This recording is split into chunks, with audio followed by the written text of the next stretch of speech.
La exposición de la doctora Patricia Prieto Chávez sobre la participación ciudadana y requisitos legales. Muy buenas noches con todos. La verdad me da muchísimo gusto estar acá compartiendo esta tarde con ustedes. Me han pedido que sea breve, voy a tratar de serlo.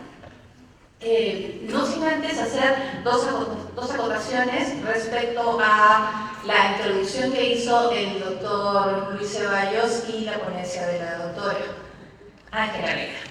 Y ello en función primero, que muchos de los conceptos que nosotros estamos señalando pueden resultar muy básicos para algunos, pero de eso se trata. Este conversatorio lo que pretende es integrar el conocimiento de diferentes actores en la sociedad, de la ciudadanía. Tenemos estudiantes de Derecho, de Arquitectura, estamos invitando también a otras facultades, tenemos arquitectos, tenemos abogados, tenemos especialistas que se dedican en la gestión pública a desarrollar este tipo de instrumentos. Tenemos actores políticos. Entonces, todos los que están hoy día acá somos los que participamos en la elaboración de este documento.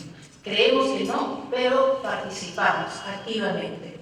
Hemos invitado a CEDAPAR, hemos invitado a CEAL, hemos invitado y tenemos a representantes de la Dirección Regional de Agricultura, del INEC, de COFOPI, porque todos participamos y todos tenemos que aprender a escuchar una perspectiva distinta que, si se dan cuenta, es uno de los factores por los cuales a la fecha no logramos consolidar un documento tan importante como el Plan Metropolitano. Este documento es de todos para todos. No es que seamos unos expertos en planificación los que estamos acá arriba, es que de la experiencia y del conocimiento de todos ustedes podemos llegar a imaginar la ciudad que queremos y planificarla. Y de eso se trata la participación ciudadana. También es importante acotar respecto a lo que señalaba la doctora Ángela. Nosotros, desde nuestra perspectiva, a veces podemos asumir que lo que manifiesta el otro es distante, es distinto y está mal. Y tenemos que tratar, y es lo que estamos buscando, de crear puentes, de buscar consensos, de escuchar para comprender la perspectiva del otro, o por lo menos darme la molestia de revisar qué sustento técnico y legal existe detrás de tal afirmación. A mí me ha pasado algo así con la sentencia que se emitió, que es la que hemos analizado hoy día. Existen otras tantas, pero esta a todos nos lleva una gran preocupación y es la que posibilita nuestro desarrollo a la fecha. Pero analizar esta sentencia me ha supuesto cambiar de perspectiva respecto a lo que yo pensaba que quería la Fiscalía, o que buscaba, o cuál función se estaba irrogando que no le correspondía, porque lo que he tenido que entender es cuál es la naturaleza del delito. Y de repente que sí se están cumpliendo funciones, y lo que tenemos que hacer más bien es cambiar o modificar o unificar criterios que estamos manejando mal, o estamos manejando de forma distinta, porque también vamos a caer en cuenta que, estos documentos, estos instrumentos son tan complejos y abarcan a tantas instituciones que inclusive la terminología que utilizamos en una no es la misma para otra entidad que también gestiona el territorio. Y esto genera confusiones y aplicaciones del derecho que podrían, o que han generado a la fecha, que existan pronunciamientos con los cuales no estamos de acuerdo. ¿Cómo modificamos esto? Precisamente logrando lo que hoy día yo considero un éxito, que es integrar estas posiciones, por lo menos escucharlas, por lo menos llevarnos esa inquietud y saber que somos muchos los que tenemos que participar. ¿Y por qué es importante la participación ciudadana? Ha habido una discusión que en un tiempo fue académica y yo creo que ahora está bastante claro. Debemos actualizar, debemos de emitir un nuevo documento, debemos de cumplir una sentencia, y por eso es importante saber que se invitaron y están hoy día presentes los procuradores públicos de las municipalidades, porque son ellos los que representan los intereses del Estado, de la municipalidad o de los funcionarios, y procesalmente también son ellos los que nos podrían señalar que una resolución judicial tiene que ejecutarse. Nos guste o no nos guste, tiene que ejecutarse. Y existió un periodo, no se ha cumplido, existe un periodo que no se cumplió, pero eso no quiere decir que no tenga que ejecutarse. Es más, claramente se ha señalado que si no se levantan subsanan esas observaciones, por más que hagamos un documento distinto y lo llamemos diferente, no vamos a poder conseguir esa aprobación y validación y legitimación que necesita un documento como tal y podría estar judicializarse nuevamente. ¿Qué es lo que queremos hacer? Un documento bien hecho que sea incuestionable. Y un documento donde al participar todos, nuestra proyección al futuro nos lleva al desarrollo. ¿Cómo tenemos que hacer este documento? Este documento efectivamente tiene que levantar o subsanar las inobservancias técnicas y normativas. Eso dice la sentencia y como lo señalaron también, según la normatividad vigente. La normatividad vigente a la fecha es la Ley de Desarrollo Sostenible, la Ley de Desarrollo Urbano Sostenible y su reglamento aprobado por el Decreto Supremo 012-2022. Esta Ley de Desarrollo Sostenible, que muchos cuando la leímos nos sentimos entre entusiasmados y vulnerados por algunos intereses o por algunos nuevos conceptos, es innovadora en relación a lo que teníamos antes. Y es una norma tan distinta, no compleja, pero en función a cómo antes habíamos llevado la gestión del territorio, que propone nuevas formas de valorización del suelo, entre otras cosas, que va a suponer que la discutamos más en su momento. Pero hoy día lo que sí vamos a discutir es que en tanto los documentos como el Plan Metropolitano son documentos técnicos de gestión territorial, requieren que nosotros cumplamos con lo que señala ahí. Y ahí la participación ciudadana no solamente va a pasar por el tema de la evaluación del documento final, o sea, después de que lo publican los 30 días para el levantamiento de observaciones. No es así. La participación ciudadana, y se establece en la ley y se desarrolla en el reglamento, pasa por desde la elaboración, desde que la entidad encargada aprueba un cronograma para la participación. ¿De quiénes? Los actores sociales, que pueden ser individuales y agremiados. Actores sociales que señalan también la norma están constituidas por entidades públicas, privadas y todos los que conformamos y vivimos en esta ciudad. Esta es una obligación que tenemos y que está sostenida en un principio, que es el de la participación ciudadana efectiva, donde ustedes ahí pueden observarlo si tienen la ley, y si no les vamos a repetir la ley, señala, tanto en la ley como en el artículo 4 del reglamento, que se entiende esta participación ciudadana, y es importante que lo sepamos como la coproducción, que es el proceso colectivo de formulación de los planes para el acondicionamiento territorial y desarrollo urbano, en el que intervienen las municipalidades y la ciudadanía. La municipalidad dirige el proceso de formulación del plan y aprueba el mismo en el marco de sus competencias. La ciudadanía participa mediante aportes, comentarios, sugerencias, entre otros, en los diversos espacios participativos que forman parte del proceso de participación ciudadana efectiva. Entonces, todos tenemos claro que el que dirige la orquesta es la municipalidad, pero los que tenemos que alimentar esa información con los aportes somos las entidades públicas, privadas, ciudadanos de a pie. Todos tenemos esa obligación y ese derecho. La función pública de planificación urbana está constituida por el rol del Estado como promotor del acondicionamiento y planificación urbana de las ciudades y centros poblados. Me van a disculpar que no pueda extenderme mucho, tengo el tiempo muy limitado. Hay una parte muy interesante de la norma que está en el artículo 5 que habla del pacto social urbano. Y este pacto social urbano, en algún momento vamos a poder discutirlo doctrinariamente porque nosotros sabemos dentro de la academia qué implica este consenso que se tiene que lograr en integración entre la ciudadanía y las entidades de gobierno para que se puedan llevar y legitimar los documentos técnicos normativos. ¿Qué es lo que tiene que garantizar el gobierno local, la participación equitativa de la ciudad en los beneficios producidos por la planificación y el desarrollo urbano en general, conforme lo definido en la presente ley. Pero no solamente se habla en este artículo 6, pero en el transcurso de la ley, que tienen que participar en los beneficios. La ciudadanía también participa de las cargas.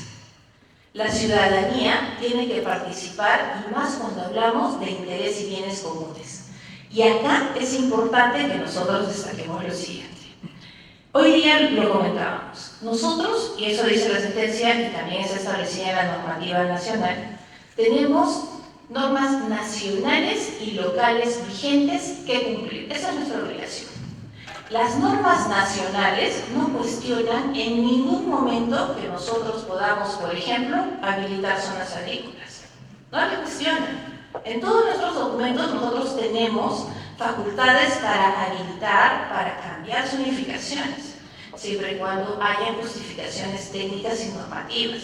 Y esto no solamente está contenido en los documentos de planificación territorial urbana, inclusive en los documentos de formalización de los predios rústicos, al señalarse el concepto de predios rurales, señala a aquellos que inclusive siendo rústicos ya no tienen un destino o una utilidad como tal y constituyen zonas de ocupación o habilitación informal que están fuera del ámbito de formalización de predios rústicos. Entonces, ¿qué es lo que nosotros tenemos que tener claro? ¿Qué es la participación ciudadana? Es la condición de los procesos de toma de decisiones de los planes para el desarrollo de acondicionamiento territorial. ¿En qué consiste? Que todos, sin exclusión, de manera individual o agrupada, intervengamos en las propuestas referidas a las actuaciones e intervenciones dentro del ámbito en el que los desarrollamos. ¿Y qué es lo que queremos? Generar oportunidades para la ciudadanía y gozar de los beneficios derivados de esto. ¿Beneficios en qué consisten? Beneficios que todos tenemos y que los arquitectos que saben más y los urbanistas y los planificadores los desarrollan en conceptos como el derecho a la ciudad y otros. Cosas que nosotros los abogados recogemos de las normas y las aprendemos, pero ustedes saben cómo ponerlas o realmente cómo significa o cómo se da esto en la realidad de los hechos. Pero la participación ciudadana está establecida en el artículo 8 y este cuadro es interesantísimo, está en la página del Ministerio de Vivienda, desde cuándo se tiene que dar. Esta inquietud la recogimos de diversas municipalidades porque nos decían, bueno, ¿y cómo va a ser este procedimiento? ¿No? Pues, sí, efectivamente todos creemos que es a partir de tal fecha, pero realmente es desde antes. Y no me quiero distraer respecto a eso. En todas las fases de elaboración de documentos, la preliminar, inicio, diagnóstico, propuesta, consulta pública, hasta la fase de aprobación, la participación ciudadana está ahí. Desde la identificación de los actores sociales del ámbito de estudio del plan, que es la entidad encargada de la gestión de la municipalidad, a través del INPLE, en nuestro caso, quien identifica y hace estas invitaciones. Involucra un mapeo de las iniciativas de los actores sociales como insumos de elaboración del plan. Entonces, los actores sociales, que son agricultura, COFOPRI, asociaciones, los ciudadanos de pie, todos realizan las propuestas y los insumos que tienen, ya técnicos, valorados y los propios aportes. Y luego tendría que haber una aprobación del plan de trabajo por parte del CCL provincial y distrital. Ahora, muchos de ustedes me están diciendo, pero eso se hace en un levantamiento de observaciones, o se hace en una adecuación, o se hace en una actualización. Estamos hablando que tenemos que utilizar la norma vigente. La norma vigente señala que nosotros podemos actualizar el plan que nosotros tenemos en este momento, inclusive ampliar la fecha de vigencia del plan de ahora en adelante. O solamente actualizarlo por el periodo en el que va a estar vigente para luego preparar uno nuevo. Este es un desafío que ahora el INPLA tendría que señalar cuál va a ser el norte, esperamos que sea pronto. Que pronto al menos esté establecido cómo se va a desarrollar esto, porque se tiene que llevar a través de pasos que involucran que si yo tengo, por lo menos la norma me dice, la facultad de realizar actualizaciones una vez al año y 30 días tengo que publicarlas, tengo un horizonte de 6 a 9 meses para elaborar este tipo de documentos. documentos que depende de la complejidad puede ser parcial o puede ser integral. Dentro de una actualización yo puedo levantar y cumplir con lo señalado en la sentencia, que sería lo ideal, porque si no vamos a seguir dando tumbos, y aparte realizar lo que la norma sí nos permite. Pero, ¿dónde está entonces, dónde está el conflicto si la norma me permite y señala cuáles son los suelos y los tipos de suelos y la zonificación de suelos agrícolas también, cambiar la zonificación de zonas agrícolas? ¿Dónde está el impedimento? ¿Por qué nos estamos entrampando? Porque en Arequipa tenemos normas locales. Y estas normas locales son las que han motivado, o su inobservancia, han motivado las sentencias que se han dado. Cuando ustedes revisan esta sentencia, que es compleja, es larga, es densa, hay una serie de cosas que analizar sobre que los funcionarios, los servidores públicos, la sociabilización, una serie de cosas, pero ahí están establecidas cosas muy interesantes. Primero, las ordenanzas. Las normas que se vulneran son las ordenanzas municipales en estricto, aparte de la comisión de un delito específico, las ordenanzas municipales que protegen áreas verdes y la campiña. Pero si nosotros nos damos cuenta, incluso revisamos esas ordenanzas municipales, son ordenanzas municipales que datan, la primera, desde el año 2001. Desde el año 2001 que se pretende, y vamos a seguir pretendiendo, proteger la campiña, pero que se realiza en base a una disposición que a la fecha no está vigente y que en el transcurso de estos 23 años ha sufrido modificaciones doctrinarias importantes.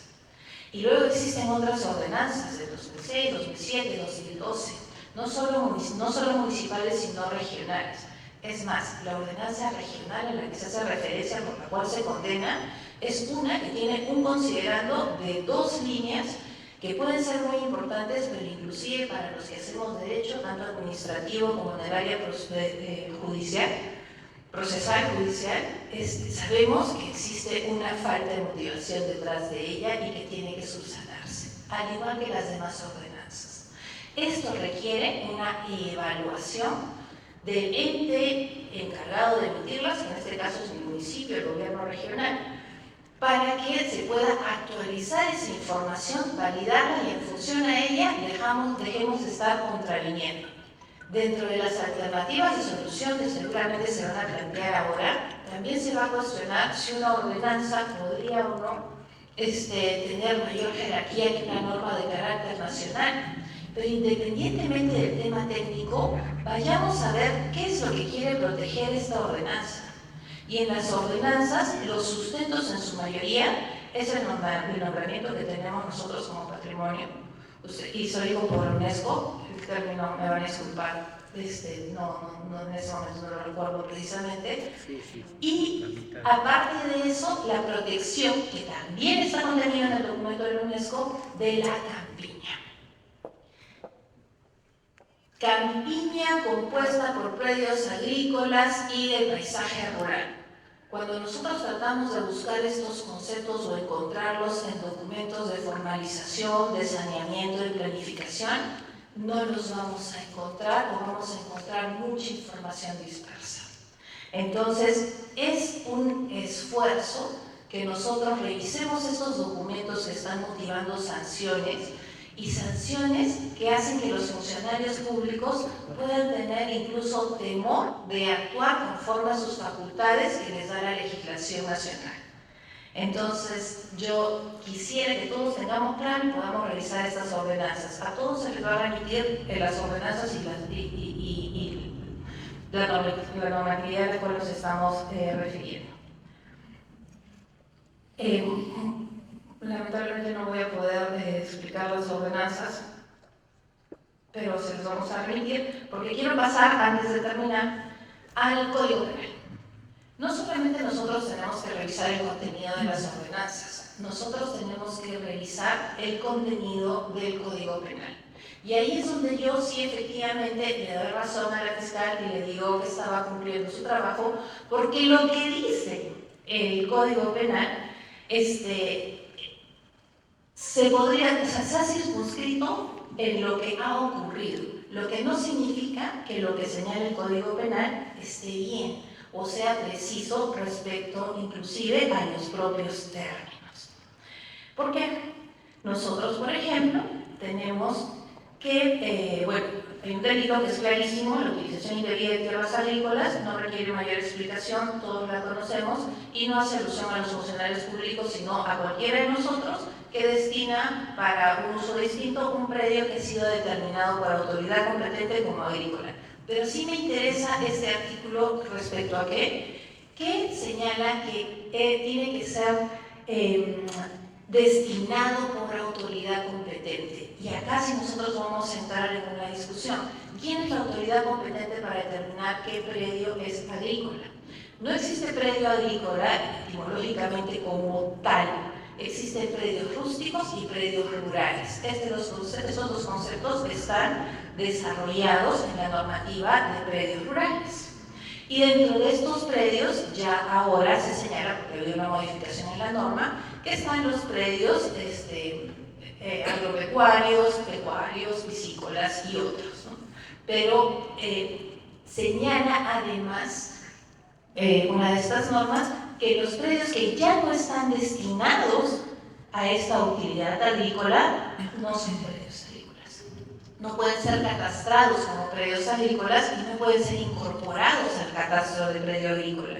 Y por eso también es importante que integremos a quiénes son las entidades generadoras de catastro para poder definir quiénes son los que determinan la naturaleza de estos predios, para que estas normas luego estén correctamente determinadas. Este artículo es bastante interesante porque es la autorización de actividad contraria a planes o usos previstos por la ley. El funcionario servidor público, ¿qué quiere decir? Que aquel que esté contratado, si sea por un servicio específico o sea un funcionario permanente, que autoriza o se pronuncia favorablemente sobre un proyecto de urbanización para otra actividad no conforme con los planes o usos previstos por los dispositivos legales, o el profesional que informa favorablemente será reprimido con pena privativa de libertad, no menor de 2 años ni mayor de 4 años. Por este documento nadie podría hacer absolutamente nada. Primero que hay una imprecisión técnica porque habla de los proyectos de urbanización. Entonces, vamos de nuevo a ver qué es un proyecto de urbanización técnicamente hablando, ¿no? ¿A qué se habrán querido referir? De repente a habilitaciones, o de repente la verdad no sé, tendríamos que preguntar cuál fue la exposición y tendríamos que revisar la exposición de motivos para determinar exactamente a qué se quisieron referir. Pero los operadores de derecho lo englobamos todo, pues, y el operador de derecho va a ser el fiscal, va a ser el juzgador, o sea, juez de primera instancia y los jueces en la sala, los que van a entender que se trata pues de la habilitación de zonas de expansión urbana, ¿no? Sin saber exactamente que no existe como tal este término. ¿Y qué es lo que dice? Que si yo me pronuncio favorablemente, yo voy a ser sancionado. Ahora, ¿y por qué? Porque si me pronuncio favorablemente en un plan donde no está contenido. Pero todos hacemos eso todos los días. Cuando nosotros, funcionarios públicos, nos llegan, inclusive evaluamos habilitaciones urbanas de oficio, nos pronunciamos favorablemente sobre las modificaciones de estas y no está contenida en el plan vigente. La zona de expansión urbana sí está contenida en el plan vigente, las actualizaciones no. Y yo podría señalar si va, no va, si cumple o no cumple, pero si ya me pronuncio en algo que es el contrario, ya estoy cometiendo un delito. Entonces, yo consideraría que tendríamos que, con los especialistas en el tema, revisar bien los contenidos de esos artículos para ver si contravenimos y si no, que modifiquemos la redacción de estos artículos que realmente nos perjudican. Y nos perjudica no al ambiente, sino a la labor que desarrollamos, porque si hacemos las cosas bien, como hoy día decía alguien en la sesión de consejo, nadie quiere depredar la campiña. Nosotros queremos mantener, ¿por qué? Porque es parte de nuestra identidad. Pero también tenemos que darnos el trabajo de discutir qué es la campiña. Porque si nos remitimos al documento de la UNESCO, son por criterios arquitectónicos que se mantienen y efectivamente señala que es respecto al paisaje y al entorno compuesto por la campiña. Pero esta campiña, compuesta por predios agrícolas, no tiene toda la misma naturaleza y eso también lo hemos discutido académicamente. ¿Qué es lo que vamos a proteger? Y por eso también ahora destacamos que los grandes ausentes son los titulares de esos derechos. Hablamos de la protección de una campiña, pero no decimos cómo vamos a promoverla, cómo vamos a apoyarla, cómo el propietario privado de las tierras agrícolas va a entender que su interés está por debajo del interés de todos nosotros.